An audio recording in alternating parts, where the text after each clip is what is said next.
Welcome to the Jason D'Souza Show. Join us as we explore the evolving urban landscape, uncovering the trends, stories, and innovations shaping our cities. Thanks for watching and enjoy today's episode. Anthony Bubalo, welcome to the podcast. Pleasure to be here. So fascinating time to have you on the show. Lots to talk about. It seems the world is going into overdrive with the election of a second-term Trump administration. So who else but a geopolitical strategist to have on the show? So welcome. Before we get into it, I always want to ask, so you're the CEO of the Asia Society, which is a very well-respected international affairs think tank, I think we describe you as. Let's call it a civil society organisation. Civil society organisation. How very diplomatic. We're a bit broader than a think tank. Fair enough. How'd you get into it? Asia Society itself? How'd you get into what you do? When I first met you, you were at the Lowy Institute. Yeah, so I was, I left university with a desire to get into a job in the international relations field. I did the obvious thing. I joined DFAT. So I was a DFAT officer for 13 years. Were you? Yeah. I sat my DFAT exam in Tokyo. Oh, there you go. Because I was there on holiday. Right. It was a cool experience, actually. I didn't join DFAT, however. Okay. So I had postings in the Middle East, had a couple of years in the Office of National Intelligence, and then when the Lowy Institute was established, I put my hand up for that and was part of the original team, partly because the thing I really liked doing was, the particularly geopolitical analysis. And you reach a point in DFAT where the job becomes a bit more managerial and a bit more about sitting around in meetings and less around going out talking to people and writing analytical cables and things. The Lowy Institute, what was really then Australia's first kind of foreign policy think tank, and it was an opportunity to be at the ground floor at something new, something different. And so I was part of the original team there, and I set up the Middle East program there, and then for the last 5 years at Lowy, I became the research director, and so responsible for the kind of the quality and the direction of all the research the institute produced. And it's such an important organisation, right? It is. It is. That it's got that wonderful sort of sandstone building sort of in the middle of the city. It's now sort of become a beacon of real thought in this space, right? And we're lucky the Lowy family supported it. No, very lucky, and it was great to be on that kind of journey. It's fair to say that none of us that worked at the Institute ever worked in a think tank before.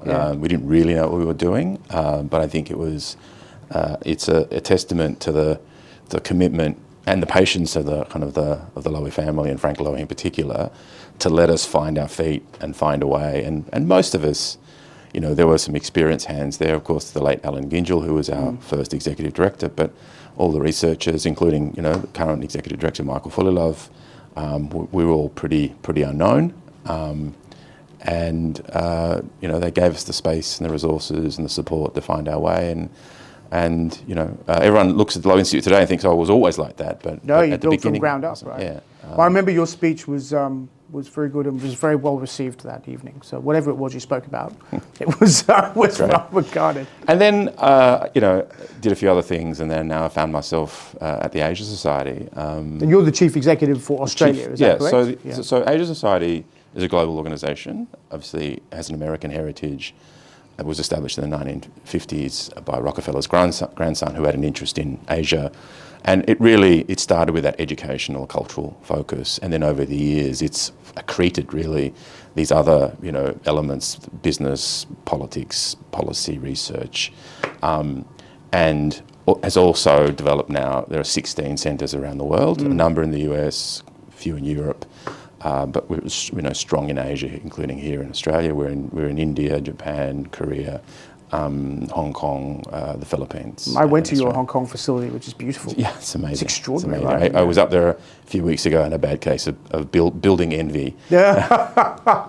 Yeah, well, that's about time we had an Australian version of it, I think. Indeed. So perhaps we can get a benefactor. Wealthy philanthropists out there looking to build a building for someone, I'll leave you my number at the end of this. There you go, you heard it here first. Yeah. So the thing I love about the Asia Society is its Asian reach, actually. I remember traveling across Asia with a Premier, Barry O'Farrell, when he had just become elected, and he gave an Asia Society speech in Hong Kong, he gave one in China, he gave one in India, and it was just a great forum to get the business community together, and also the broader sort of community around a unifying theme. And you've run a number of very interesting fora here in Australia. I know you had a big conference recently as well, where really putting the whole Australia-China relationship on the map, which I think has been particularly helpful, and particularly helpful now, given the sort of great changes that are happening in geopolitics. But before I get into that, I wanted to ask you about Australia's relationship with Asia. So I've been here, 27 years or something like that. All these sort of stories that as a new migrant you hear at university. And I've always felt that we've had a sort of uncomfortable relationship with Asia, that we are economically dependent on a relationship with Asia, but somehow we have some level of, I suppose, a lack of confidence in how we relate to them. Do you think that's true? I wouldn't necessarily a lack of confidence. The thing that struck me, and I've been in this job for 18 months now, the thing that struck me and, frankly alarmed me a bit is I think there's still large parts of Australian society and Australian business that have a lack of interest in Asia, which is striking given the economic opportunities there. And look on the face of it, Australia economically has done very well in Asia. I think it's 8 of our top 10 markets are there. China is a huge market for us, huge proportion of our resources. We've got free trade agreements all over the region. But I think, you scratch below the surface a little bit, and I think there's a fragility there. And, the fact that we're so dependent on 1 or 2 big markets in the region. We're so dependent on a few commodities. Yes, there are companies that have put in the hard yards, educated themselves about Asia, developed good partnerships in the region.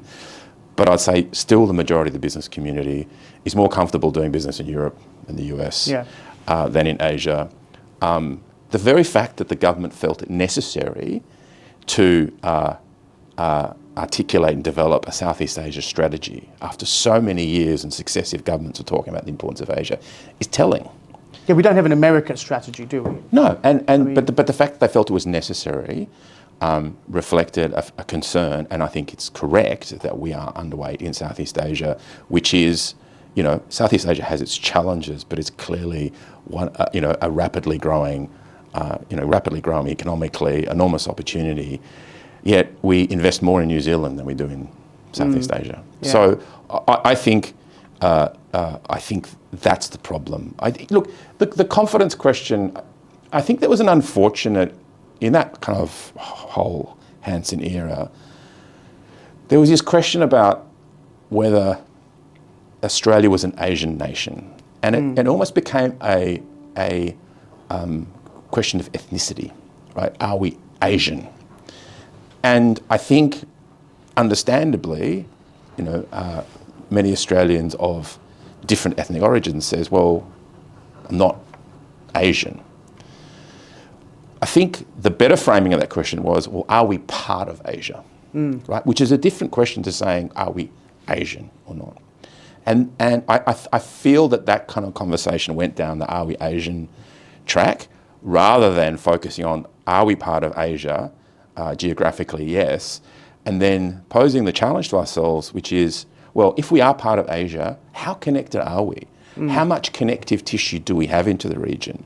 And as I said earlier, yes, with China, there is an enormous economic relationship, but also a massive reliance on a single market, a few commodities. But there are still big holes in the, if you look at the map of Asia, there are still areas where we're clearly underweight. I mean, India, how long have we been talking about India as a great opportunity? Yeah, extraordinary. But it's still a relationship that is making progress, but economically, you still get that sense it hasn't reached anywhere near its kind of potential. Yeah, I do feel part of it is a patience thing. I just got back from Tokyo where we had a very large Australia-Japan Business Cooperation Conference, a very large conference. And it wasn't always large because it was always focused on resources, right? Now it's focused on real estate, it's focused on infrastructure, and so on. And a number of people I was speaking to there, made the remark that the Japanese are wonderful investors in Australia. And in fact, we looked at a chart that had Japan as the number one real estate investor at the moment in Australia, followed by Singapore and Hong Kong, so 3 Asian nations. But the comment was, Australians lack patience when dealing with our companies, with dealing with us. They want us to act immediately. It's almost this very American, or perhaps the perception of what an American style of business is doing. Like, do you think that's a fair assessment? That's the thing, when I've asked that question over the last 18 months, well, why is it that we're underweight in Asia? The things that come up often are, we're a bit risk averse, including compared to some of our many of our competitors. We're very short-term focused. There's a disconnect between our business culture and business cultures in different parts of Asia. Not to say there's one uniform culture, but different cultures. So it certainly echoes what you were saying.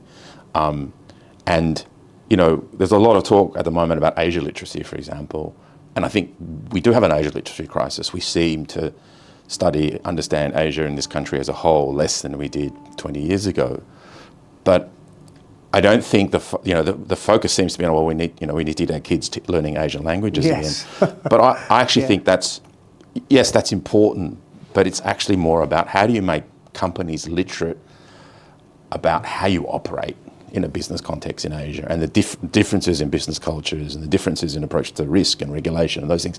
That for me is, in many ways, a more important literacy for the country.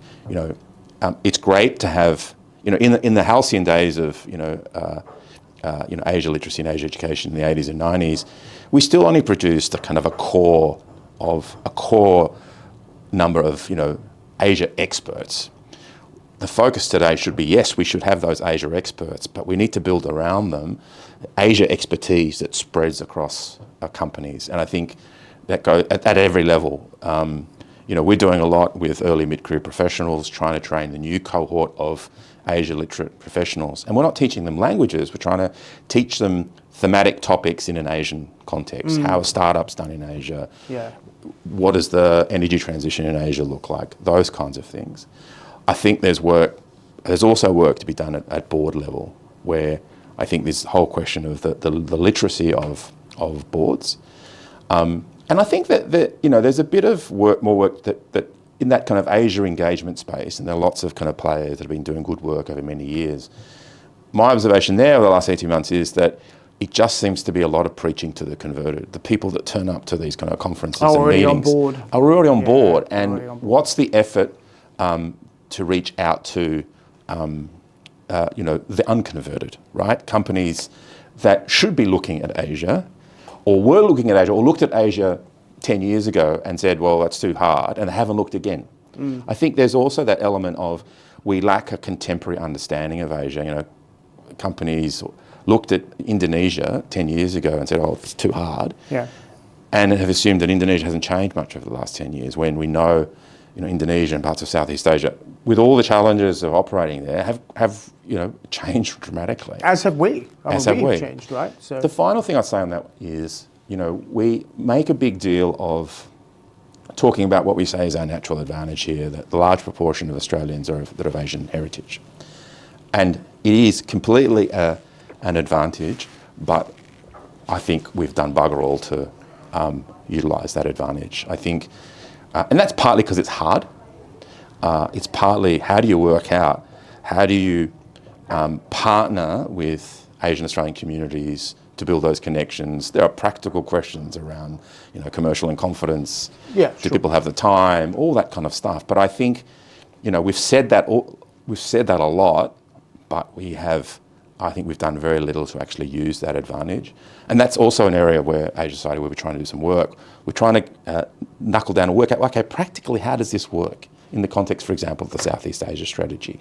How does having, Australians of Southeast Asian heritage who are, business leaders in their field, who have a deep understanding of how you operate in those markets, how do you how do you share their knowledge, their expertise, their insights, their networks with the broader business community in a practical way? Yeah, I mean, one of the things I find with that is within large corporates, you almost have to have an advocate for a particular country. So I think part of the problem with this Asia thing is it's not a single country. It's a continent of very different countries, right? And so when we think of America, America is extremely different, but it is a unified country, under one government. That is not Asia. It's not Europe for that matter either, but it's not Asia. And so in a large corporate, when you're dealing with business in Asia, you have to have an advocate for each country. So, we're being hosted here by Lendlease. Lendlease had an Asia business that had multiple countries, and it had a country head in each one. Each one had a localized view of how to work and do business in those countries, right? I'm a huge advocate for that. I think within a corporate setting, if you want to have an Asia strategy, you want to have an Asian country strategy, you need to have a localized understanding of the market you're trying to be part of. And I don't think that's necessarily a controversial statement. I think that's just a reality of doing business anywhere, right? But you know what, Jason, the clock is ticking on this, right? So for decades, we've talked about Australia's economic opportunity and economic destiny in Asia, right, for decades. Well, the rest of the world have cottoned on to that now. And opportunities for, market opportunities for capital are finite. And the irony would be, wouldn't it be ironic if some of our competitors, including countries that are our allies, the United States, whose companies are less risk averse, who are more interested in long term, if they were able to beat us and we were the last dog of the bowl? That would be not just an irony, but be a tragedy. And, it's not just we've got to get out of our head that, we're engaging in Asia to be friends with Asia or out of some altruistic reason. All of our national interest points to you have to have strong, resilient, diversified economic relationships with what is the world's most important region economically. And, those other markets, yes, the US is still important, Europe is still important, but these are mature markets, right? The future is in Asia, and it would be awful to think that after decades of governments and experts and countless reports, we end up at the end of the line. I think that's right. And I think, again, it goes back to this patience question. I mean, I look at how, in my own career now, dealing with Asia for a long time in terms of Asian companies investing in Australia. I keep going back to the word trust and the word patience. Those are the two things. Like you don't win the trust of anybody without spending time with them and without going to their home market and spending time with them and their boards and their executives and their families often, right, to sort of get an understanding of who you are and what you're representing. Then you get to talk about the project you want them to invest in or the opportunity you want to invest in. And even then it takes a long period of time. And so I think for us as a country, that's something we've got to learn. If we're going to become the sort of country that I think we can be with a strong and interrelated and interwoven relationship with Asia, we have to treat each country on its own in its own rights. I agree, right? But I think it's also a mindset. It's a mindset challenge. Like every international economic opportunity investment is always going to be as you know, is going to be a combination of risk and opportunity, right? But it just seems that those kind of countries and cultures that we're most familiar with, we start with the opportunity. And then we go, okay, well, that's a massive, the US, that's a great opportunity. And then we'll deal with the risk element. It just seems that, particularly in the case of Southeast Asia, many of our kind of businesses that aren't experienced in the region just see the risk and they don't get to the opportunity. Yeah, I know Indonesia's doing a pretty... We've got to flip that mindset. It's got to be, okay, yes, there are risks and there are challenges and you've got to operate in a different way, but let's start with the opportunity first and then get to the... And I think part of it as well is if there are risks, you need to explain to the government what those risks are and say, look, we would love to invest in your market, but there are these problems, right? And I think Indonesia is doing that at the moment. We've got a new president coming in Indonesia. They've done a range of conferences. They've business events. They're sending out ministers. They want to understand what is stopping Australian investment into Indonesia. And I know I looked myself in Indonesia. One of the big challenges was finding a good joint venture partner. Very challenging in the Indonesian market. You're required to have a joint venture partner, and the law requires you to do that because they don't want a 100% foreign-owned entity in infrastructure in particular, but also real estate.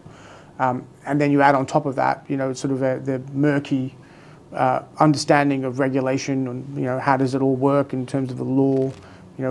How do where are the risks of getting into trouble? And boards go, well, here's this risk register, and there's crosses all across it, right? So that stops an investment. So that's a good segue though into the sort of world we're living in now. So we are obviously post-US election. It's an emphatic victory for the Trump administration, incoming administration. At this point, I think they've got all three tiers of government. They've got the presidency, the Senate, and I think probably the House of Representatives. I think it's settled, but I think, it's close. It might be close if it's not already settled. So that's an amazing opportunity for an incoming administration. There's at least 2 years to get things done. So for the purpose of this conversation, I think what's really interesting is what he wants to do on trade. So he calls it an America First strategy. His narrative has long been that America is taken advantage of in the global trade environment. Trump administration one saw a recut of NAFTA, which everyone thought was outrageous, but actually benefited, I think, the agreement. There was a lot of discussion about how China was trading with the US and the world. What are we expecting now in Trump 2? Is it a continuation of that, or is this a threat to make the Chinese do something different, or others? What do you think? The first thing, my general approach with the Trump administration, kind of two kind of interrelated points as a general observation. Yeah. The first is, I presume you've deleted your tweets, by the way, or I'm not on Twitter. So sorry, it's an inside joke from a. The first thing is, at the moment, we are literally walking through the valley of hot takes, like Trump's going to do this, Trump's going to do that. Exactly. Yeah. And it doesn't matter whether it's Trump or any new president. Most of those hot takes end up being wrong, right? Because it's early days, and it's a presidency is not just what the president wants to do. It's also the interaction between what the president wants to do and the global environment, the world that confronts them and the events that confront them, right? So we have to discount a lot of the analysis at the moment, including potentially my own, right? So there's a good qualifier. It's a disclaimer. But I think it's really important. And it relates to the second point, is particularly with Trump, we have to resist the temptation to set our hair on fire, right? It's because there is so much loaded up around his personality and perceptions of who he is, and not just the less attractive parts of his personality, but also the fact that he clearly is mercurial and he's a showman. Volatile and a showman. That there's that oh my God, the world's going to go up in flames, or it's going to be so. I think we should be kind of cautious with those caveats in place. I would say we should take him at his word, right? So, as you rightly said, he has been elected with the mandate of putting America first, and he will do that. Now, I've got to say, that's not a massive break from previous presidents. The president's job is always to put America first. Well, our Prime Minister's job is to put our country first. Right, exactly. Prime Minister of New Zealand's job, right? So what he's doing, he's going to do it in a way that is very different and disruptive of the way it's been done in the past. That being said, it's not like suddenly Trump's been elected and the globalised economic order that we've all benefited from has ended. That process has already started. We are clearly, even before Trump won, we were moving away from a global economic environment where the main framework was globalisation, where the main driver was what's the economic logic, right? What's the economic logic of where you put your factories? Even before Trump, okay, and driven primarily by concerns in the US government, but also in the business community about the trajectory of Chinese foreign policy and Chinese power, there was already an impetus to have national security be, if not certainly a major determinant of how the world trades and how economic activity is conducted. That like-minded companies are starting to group So, together, right? industry policy, not being so reliant on particular supply chains or countries, supply chain diversity. The just-in-case supply chain. Right? Exactly. The willingness to share technology and ideas and research, that openness that marked globalization, that was already in question before Trump won. And if there is a line, a consistent line that goes through the first Trump administration, to the Biden administration, and that will continue in the third Biden administration, it's that. We are now we're not in a deglobalized world because it's harder than the kind of the strategists that want to kind of change the way we do business globally. It's harder to move away from that world, right? The economic logic will still dictate a lot of things. But we are clearly in the world where we are back talking about tariffs, industry policy, protectionism, trading with your friends, not trading with others. The question is, can you actually make that happen? So Trump is operating that in that environment. Now, the question of, he's talked about, imposing a 60% tariff on China, and he may well do that in his first day. But the question we have there is that a negotiating tactic, or is it this is a way to kind of protect American industry? What does it mean for other kind of trading partners? I mean, it's clear he will be more transactional. But again, I would say it's not like previous US presidents weren't transactional. Previous US presidents looked after US interests. There is a reason why America, and it's had nothing to do with Trump, found it incapable to engage in free trade agreements in Asia, because in Congress, across the board politically, there was a loss of support because of that perception that globalization had robbed many Americans of jobs and livelihoods. So, Trump is in many ways a symptom of that, and he will be a disruptor, and that he clearly wants to pursue different policies. And I think our response to that has to be, we have to look at every policy on its merits. We can't just focus on Trump the man and think, oh my God, he's crazy, or he's not up to this job. We just have to deal. Which is what a lot of the media commentary is, right? Exactly. We have to be patient. And that's very shallow thinking. We have to be patient, and we have to deal with because as you rightly said, there were some good things that came out of the first Trump administration that changed things for the better. And so we've got to take it at that. And like I said, not set our hair on fire thinking, the world's going to end and we'll have to move to Tasmania, right? So many people do want to move to Tasmania. Yeah. But I would reflect on it, on the tariff question. I think, when we first looked at tariffs, and when we were young, tariffs were a protection mechanism, right? It was we have to protect our clothing industry and textiles industry. We have to protect our car industry. I almost hear Trump, when he speaks about this, President-elect Trump, I suppose we should say, in saying, well, actually, I'm charging you to enter my market. I am the biggest market. You want my consumers. And if you want American consumers, you have to pay for it. You can't just dump your product in here at a low price and and get in here. So I think he's almost flipping what the problem is, Jason, it's very likely that the person who's going to pay for that are the American consumers. Well, I know, but the narrative is attractive, right? And the narrative is attractive to American consumers. Like there's a whole body of experts that say, well, if you raise tariffs on Chinese goods, it's inflationary in the US, right? There is some truth to that. It just depends on how you apply these tariffs. If it is a negotiating tactic, and you're saying, okay, China, you can access my market, but you've got to produce more in my market, in my country, which again is not a new policy. I mean, we saw this with Japanese car makers producing cars in America. The only reason why that happened is because the American government demanded it. It's not because the Japanese thought it would be really good to produce cars in America or anywhere else. They would have probably picked somewhere else, right?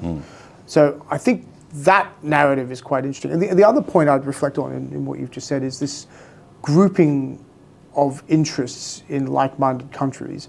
Would you agree that the Quad and AUKUS and sort of bodies like that are the beginnings of that? I mean, I look at the Quad. There seems to be an economic narrative behind what was sort of a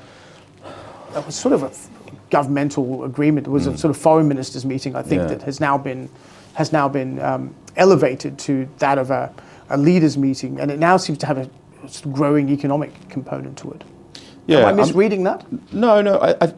I would put it slightly a different way. I think clearly the impetus of the Quad was strategic, I think now the challenge is to try and to add other components to including the economic component to build it out. I think that the challenge for the Quad is that the Quad contains 3 countries that are very used to working with each other strategically and economically, right? Japan, the United States and Australia.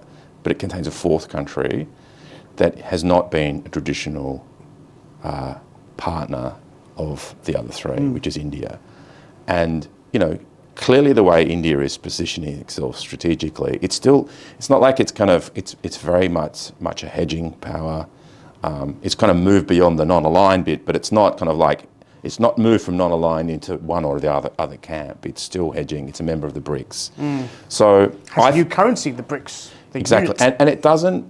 So that doesn't mean that the Quad won't succeed, but it does mean that and the Quad has made progress, and certainly the strategic relationship between the US and India, and and to lesser degrees Japan and Australia and India has developed, but it doesn't have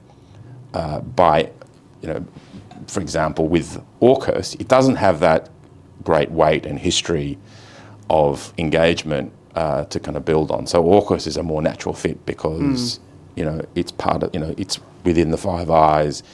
You've long had very established, very well practiced, very deep, strategic and economic relationships between the 3 countries that are partners. So in that sense, the main challenge to AUKUS is pulling off this, what is basically the equivalent of a magic trick, which is, how do you, and a very expensive magic trick, how do you transfer this very sensitive and difficult to manage technology to Australia? But in many ways, I think it's got more challenges because there's something very tangible about it, and it's building on a long history of close cooperations. I think the Quad thing is still trying to work out what it wants to be, and so that's why I think people are adding in economic and climate change elements, and I don't think it's got that, certainly hasn't got that ballast yet. So the Trump and Modi administrations have famously, well, Trump and Modi rather, at a personal level, appear to have a good relationship. What would a Trump administration look to do with a vehicle like that, the Quad? Like, I know that's a highly speculative question, and who knows, but look, it's a hard question to answer because, at its core, the Quad is basically a response to the perception that China is seeking a strategic hegemony in the region. Certainly, what we've seen from the administration's appointments so far is a number of individuals that are very hardline on China, both economically and strategically. It's just a question of how Trump and the administration are going to pursue this kind of competition with China. Because, one way would simply be to make America stronger, to make America, to force its allies kind of to pick up more of the slack, and in a sense, and you've got that kind of area of tension where Trump and certainly the America First idea is a bit. There's the elements that are a bit leery of foreign entanglements. You remember that America First, I think, partly grew out of those decades of war on terror in Iraq, and many American communities who lost sons and daughters, or whose sons and daughters came back to those communities with very serious injuries and traumas from those conflicts. So, for example, this whole question of what would happen, what would a Trump administration do in the case of a Chinese invasion of Taiwan? So, my point there is, even if the Trump administration, as it appears to be, wants to compete with China, how it competes might end up being very different, and that will answer the question of what's the Quad for. Fascinating. I think that's right. I mean, if you look at the language of what's coming out of the Trump administration in transition, this line, peace through strength, is being repeated over and over and over again, which is it's a deterrence. I'm a deterrence now, right? It's not going to be if you cross the line, it's back to Trump 1, fire and fury, I suppose, right? Which who would have thought? Like, you imagine the fire and fury thing happened, then he went and actually visited North Korea and shook the dictator's hand. It's fascinating. There's this strange thing in the Trump it seems to be in the Trump worldview, that you want to build up your military, you want to appear strong, but that doesn't necessarily mean you use your military as much as previous administrations have. So, famously in his first administration, people point to the fact that, he killed Soleimani, the head of the Iranian Revolutionary Guard called Quds Force, right? A very famous figure. But what he also famously didn't do was the Iranians launched a massive strike on Saudi Arabia's oil infrastructure, to which the Trump administration essentially didn't respond militarily. So fair enough, that's payment for Soleimani, right? Well, no, that was before Soleimani. There was always a reluctance also to use kind of military power, and I think part of that stems from that America First kind of reaction against those decades under both previous Republican and Democratic administrations, where it was felt America was too deeply entangled in these foreign conflicts and in the rest of the world, and it's reflected also in the Trump demand that allies pay more and do more, so I think there's some truth to that. Like, I think I remember that famous picture when he's sitting at a table and Angela Merkel is sort of appears to be berating him. But on NATO, it was true that many of those countries were paying well below their defence requirements, and Jens Stoltenberg famously said it in his, was he Dutch? I think he might be. I can't remember where he's from, but he has a pronounced accent, and he said, this is the Trump administration is the reason why NATO is getting more funding from European partners. And it's like, wow. I think the reason they're funding now more is more to do with Russia than they were to do with Trump. I think Europeans now understand that they are, dealing with a very live threat in the case of Russia. And obviously, Ukraine's going to be a very, very interesting play out. How the Trump administration handles that, and the fears that Trump will force the Ukrainians into a. So he's going to cut a deal into a quick peace. Yeah. What do you think? What will happen there? What do you think? It's very hard to say because, on the one hand, it's clear that many people around Trump do not want the US to continue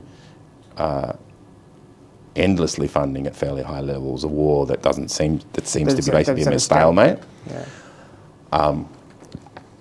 There are even some, I think, pockets of people that have this kind of quiet admiration for Putin. Really? Yeah, I think there is this kind of, because he's a, there's those parts that particularly the strong anti-woke parts of the kind of Trump support base that see that like Putin because he is himself the ultimate anti-woke and he's traditional and destroying his country, starving his people, and his sons are dying. The challenge for Trump will be: is there a deal to be done? And that will depend. And this is what the point I made earlier about there are, on the one hand, it's what does Trump want? What does President Trump want to do? On the other hand, it's how does the world respond? So he can say, as he has, I want a deal. I want to strike a deal on Ukraine. You need to have two willing parties. But exactly? And really, it depends on, is Putin prepared to play a ball, and on what terms? What is in it for Putin in this current arrangement, given that the war has clearly failed? It's clearly failed, but he has an opportunity. I think he'll see an opportunity with Trump to sue for peace on favourable terms to him. In other words, so he gets out of it saving face. Preserve, well, more than saving face. I mean, he's still in possession of large portions of Ukrainian territory, and he has the ability to preserve that and to stop, the constant bleed that the Ukrainian war is for Russia. Now, Russia's in many ways, economically, it's put itself on a war footing, right? And it's doing, okay. But the cost in terms of, human lives and military material has been enormous. So I heard a report they're running out of vehicles. Yeah. Right. I mean, they're kind of like, I even saw a report the other day saying that they went to some Russian movie company to kind of ask them to borrow their, World War I or World War II kind of tanks so they can use it. So I don't know if it's true or not, but it's clear. It clearly is having a material impact. And even this discussion now of North Korean troops arriving in Russia to go onto the front line. Well, the fact that Iranians are making drones for Russia to use. So I think he'll see the opportunity to, at the very least, preserve the gains, sue for peace on favourable terms, impose some more conditions on Ukraine, like, making sure that Ukraine doesn't join NATO, all those kinds of things. The question is, how far does he push it? How far does he push his luck? And how patient will Trump be with that? In the end, will he say, no, look, they're the deal and take it or leave it?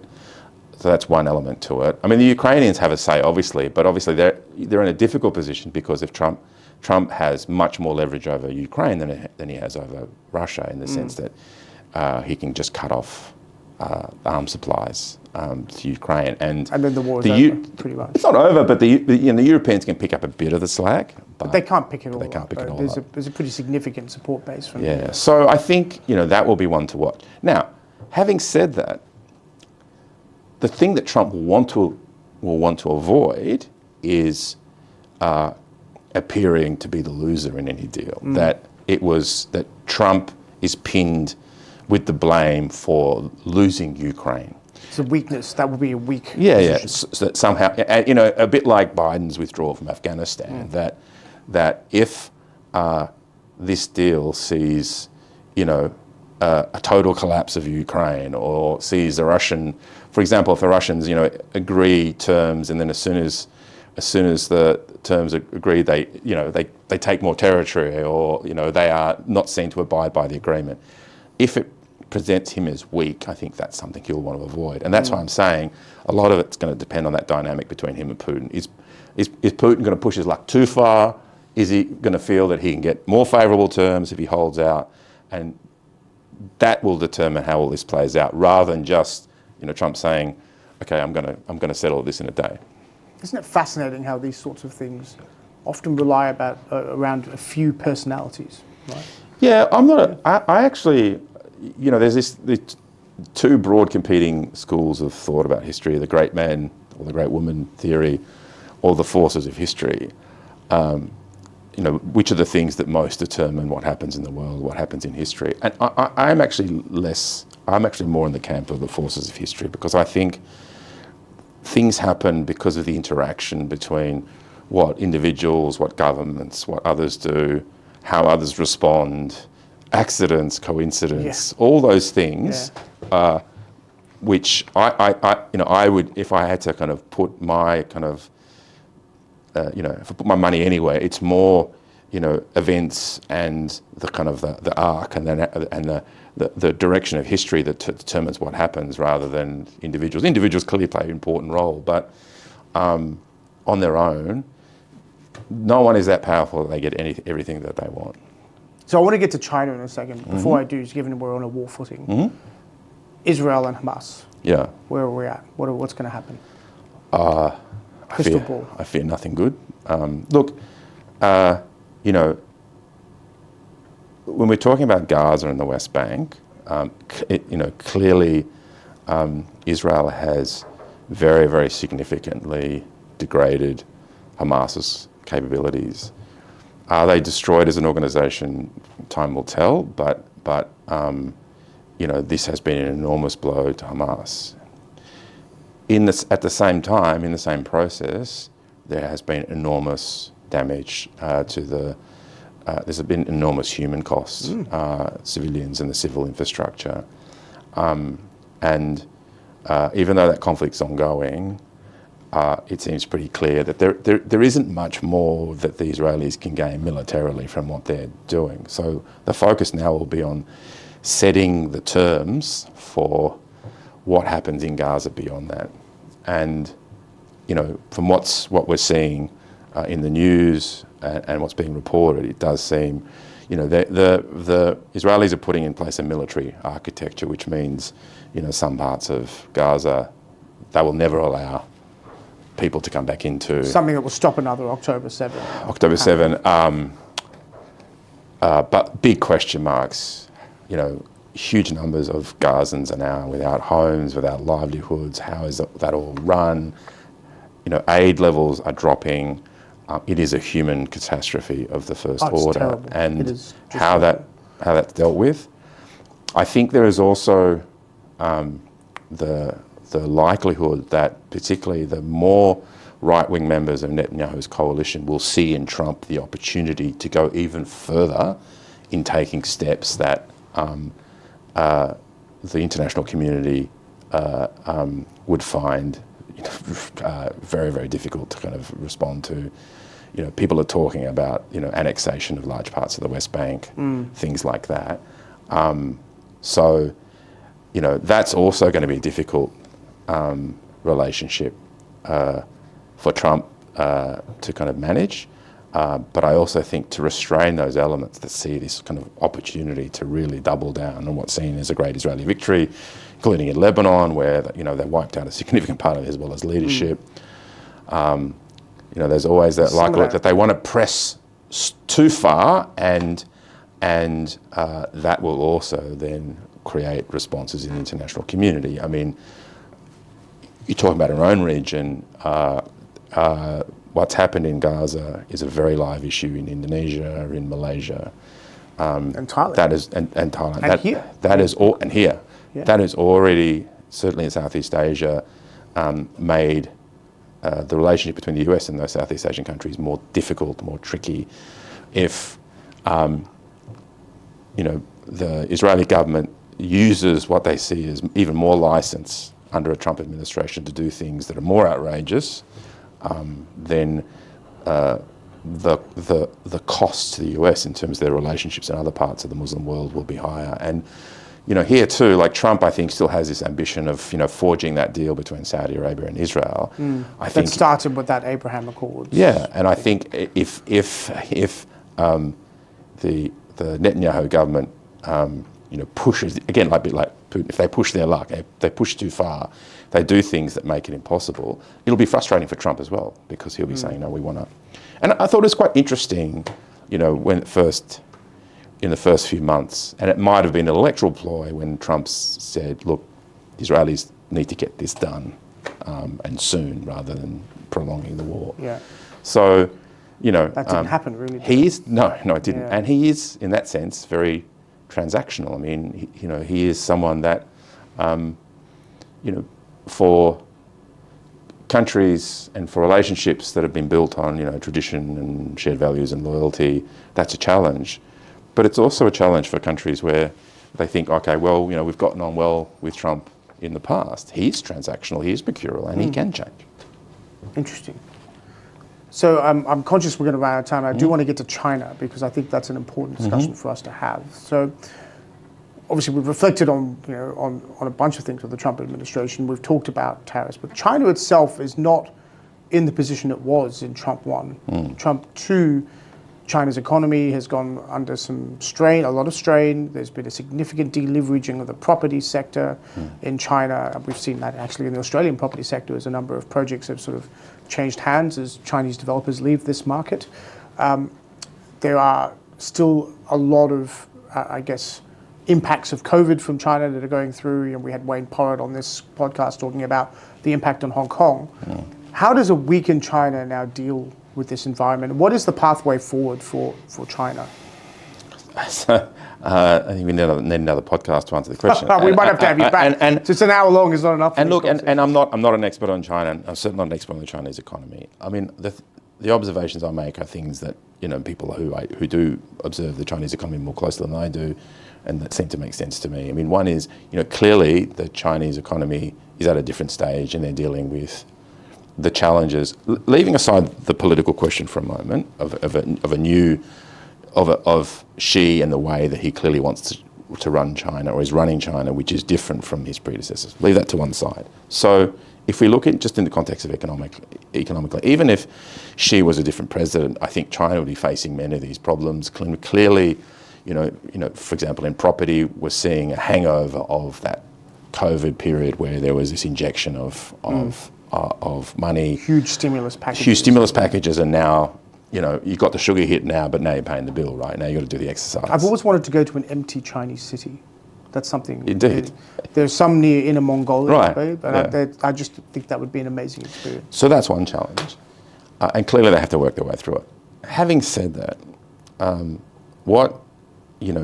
even if the economy slows, just the sheer size and the productive capacity and, the ability, if they can pull it off, to go from being an economy that was primarily outward focused to an economy that is kind of focusing on where its consumers are consuming. That changes the game, right? It clearly has that kind of potential, and so I think that's clearly something to watch.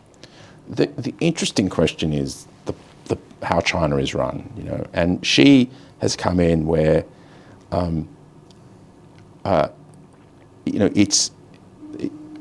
it's not to say that economics is not important, but the politics control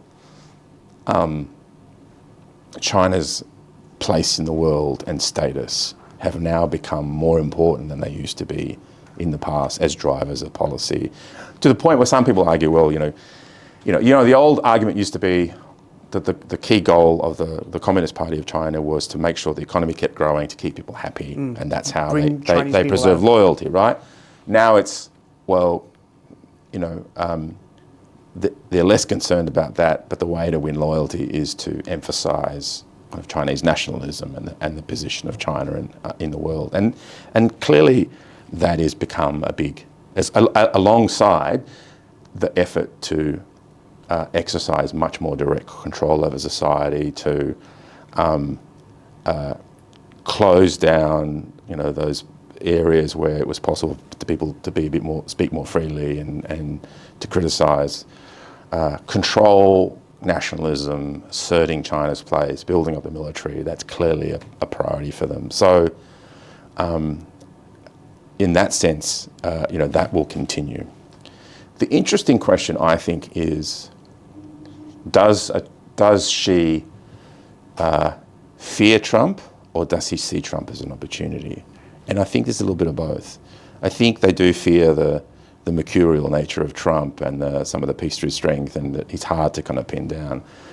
But I also think they see an opportunity, because in Trump's transactional approach, and particularly the kind of protectionist approach, there is an opportunity. There is an opportunity to bring other countries, particularly in Asia, closer to China, in the sense that if the US is closing its market, not just to China, but to kind of Southeast Asian countries, if the US is appearing like, the US in previous administrations have talked about China as a challenge to the established rules-based order, but if America is now breaking the rules, China can present itself as a more stable, the more stable kind of player.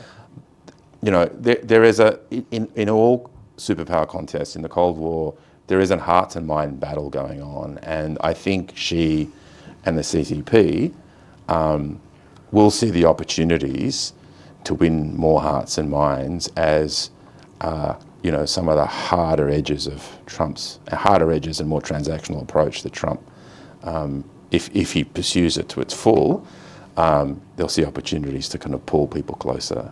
Do you think Australia has a brokering sort of role between China and Australia? No, I don't. I think I don't, and it's not. I don't think it's in our interest. I don't think it's in our capability. We have important relationships with both countries, but we should let them sort their relationship out. We should let them sort their relationship out. I think we do have a role to play where, it's in nobody's interest that there's a trade war. So we do have a role to play as an advocate for, recognising that the world has changed and it's not just a globalised world anymore.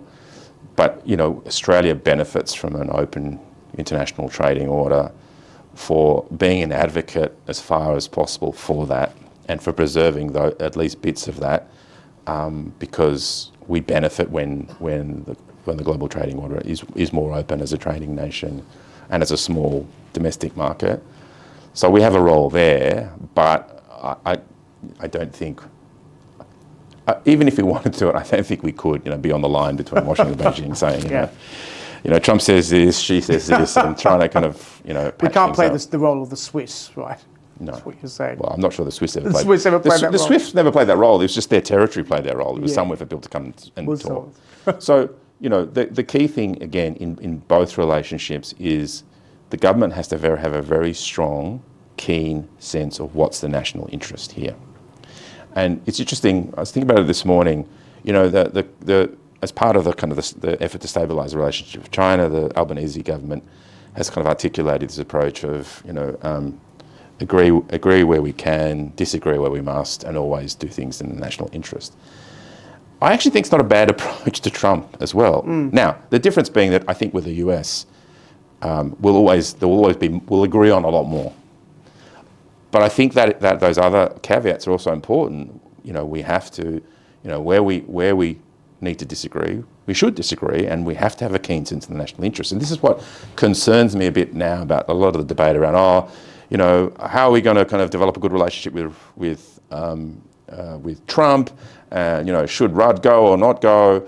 I mean, I think it's, in the end, our relationship with the US is underpinned by shared history and shared values, but also it is a means to an end, and that end being our security and prosperity. And we have to have a keen sense and be absolutely ruthless in pursuit of that. So, yes, towards that end, it's good to have a strong relationship with every US administration and find ways, to get in the diary of any US president, because you're always in a competition, right?